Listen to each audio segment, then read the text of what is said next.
Hey, welcome to the channel. Doing dirty blues, soul, and funk. So dirty. Well, I think we could all agree that these genres should have some grit to be in our collections, or at least mine. Mine are both from the same region of Mississippi and same subgenre, but generations apart. And they're super greasy with extra cheese. All right. Well, I've got two slabs of hot wax from the 70s that actually leave grease stains on the inner sleeve. One of my choices is both incredibly obvious and I would say absolutely necessary, and the other one is not obvious at all. Well, so this is what I got for my first selection. Betty Davis, second or third wife of Miles Davis, although it was a very brief union. Uh, I don't know how he could have, I guess he couldn't handle her because she is just such a force of nature here. Um, this is her first solo album, well, their first album to be released, period, from 1973. You can see her rocking some awesome hot pants on the cover, and you can hear her going on in a very distinctive vocal style about her right and intention to do things exactly how she sees fit. So this is some very liberated music, sexually and otherwise, performed by a really excellent cadre of musicians, including Larry Graham of Sly Stone on bass. So this is very, very hard funk. She's got a distinctive vocal style that's really unusually aggressive. I mean, if you think about how James Brown yelps and whoops and hollers and kind of gives commands, she's sort of doing the same thing, which is unusual for a female vocalist. The song titles reflect this brash, confrontational sensibility. If I'm in luck, I might get picked up. Your man, my man. Game is my middle name. Yeah, Betty Davis released three albums, I think, in the 70s, all of which are stellar. Then two more were shelved and saw the light in the 90s. They were all re-released by Light in the Attic. Impression on this here wax and other records like it that she is truly eternal, I'd say. Item number two is a no-hit wonder. Anyway, they're called City Streets, and they are fabulous, despite the fact that they're known by no one, from what I can tell. Basically, if you want to get a picture of this, think of if the Village People really were for real. I mean, as opposed to a bunch of people, as opposed to an act sort of conceived for a mass audience in the pop vein. There are really raunchy lyrics, and they're sort of delivered in this kind of evil cartoon style, nasal style, to music that sounds a bit like oh, I don't know. I said maybe what Cameo was doing during this period.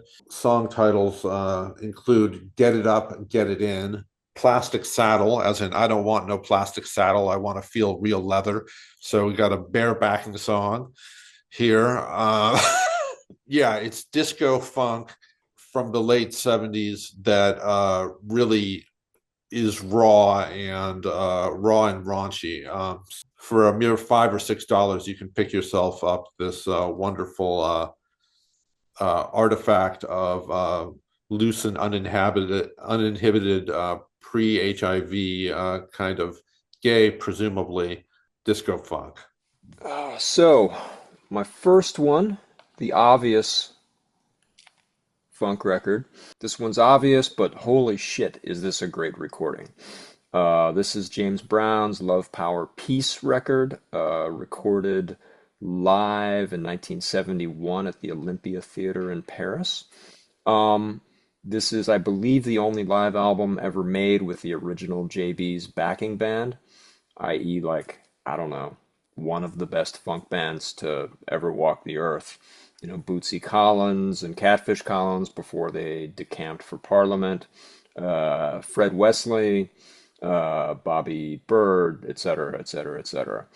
And, you know, there's James Brown himself, who's in fine screaming form. So, you know, he does all the 60s or a bunch of the 60s hits in this record. You know, they're tougher and faster. But the stuff that really shines to my mind here is the newer stuff, the newer 70s stuff that would define his work. You know, Soul Power, Get Up, Get Into It, Get Involved. And these songs are just vital. And overall, this whole thing, this is just a ferocious record. It sounds great. The band is on fire. James Brown is on fire. Um, you know, I saw him in 1995, and it was not like this. He was many years past his prime, and it was cool to see him, but that is not how it was in his heyday, and this is a prime document of that. Okay. Second one, the not so obvious one. Born Under a Mad Sign by Church of Misery. Okay, so these guys are a long-running Japanese doom band, one of my favorite bands, as it happens. Um, they take their cues more than anything from early Black Sabbath records. You know, so but they are more sinister, they're groovier, they are bluesier than early Sabbath was too. You know, these songs are like, yeah, head banging, hip shaking, pentatonic doom. They know how to write a riff. I mean, so you just listen to the first song here, Beltway Sniper, and you know, when that first riff, this like lumbering, burly, snaking riff kicks in a little before the 2 minute mark, I defy you not to move something in response. Like, this shit is evil and catchy. And, you know, I don't know. They have this whole serial killer shtick. I could take it or leave it, but it's definitely part of the Church of Misery mythos. But, you know, the songs themselves are just sick in all the right ways. Jackson, what do you got? That both my selections are from the genre hill country blues. The hill country is a little bit east of the Delta, and they have their own sound. This is Mississippi Fred McDowell. I do not play no rock and roll. And as he says, y'all, I just play the natural blues from 1969. This is sort of the early hill country blues. He's a great singer songwriter, and he's been recording since 1959 via Alan Lomax. He's got, when you see his pictures, he's got this dead-on Lickered-up stare that is pretty tough to absorb. One of the blues players that has a talking intro where he's sort of picking some riffs, and then eventually, with no transition, he just starts the song. So it's not on every song, but on the first song, on both sides, he has a talking intro. He's a master of slide guitar, and this is his first album with electric guitar and band.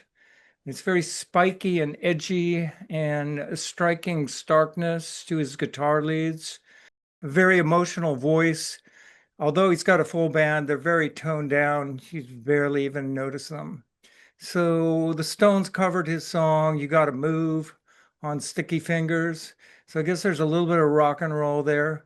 If you want Fred to rock and roll, you better get him a rocking chair and rock him. He's got the roll. That's fine. I also have Junior Kimbrough, Sad Days and Lonely Nights from 94 on Fat Possum.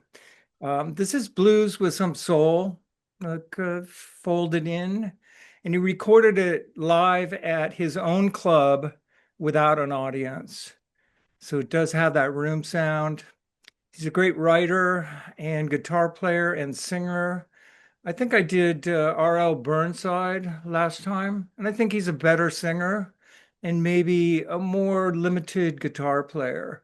But still, his guitar is like seeking out, it's like he's finding things as the song unfolds. And these are very long songs. Vocals, he has girth where it counts and a naturalness, soulful and stark.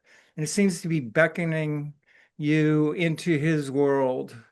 The music is full of grooves with different feels and sophisticated syncopation that makes you move. It's got a droney groove, repeated riffage, lots of slide work, and a lonesome tone to his guitar.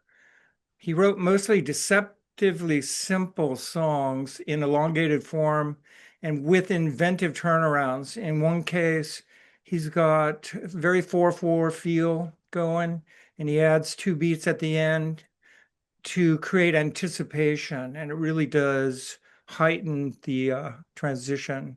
These songs engage, they're for dancing, drinking, and search for the elusive jelly roll or a good man that can dance. It's a solid slab of life's sad truth. Junior Kimbrough. I was laughing earlier. Get him a rocking chair and rock him. Sandy Vaseline. Sandy Vaseline. That's how I would sum up their sound. No, these are all serial killers. It's not Henry. Worship Riff or die. Worship Riff or die. Sandy Vaseline, I thought you were talking about like peanut butter and jelly and Peanut butter and jelly would work too. stuff for idle minds. I just got a dumb idea and slightly suspect interest in German military history. I would rather dress up as an animal than dress up an animal. Snipes from the side. And instinctive skepticism about the mentality of crowds and mass movements.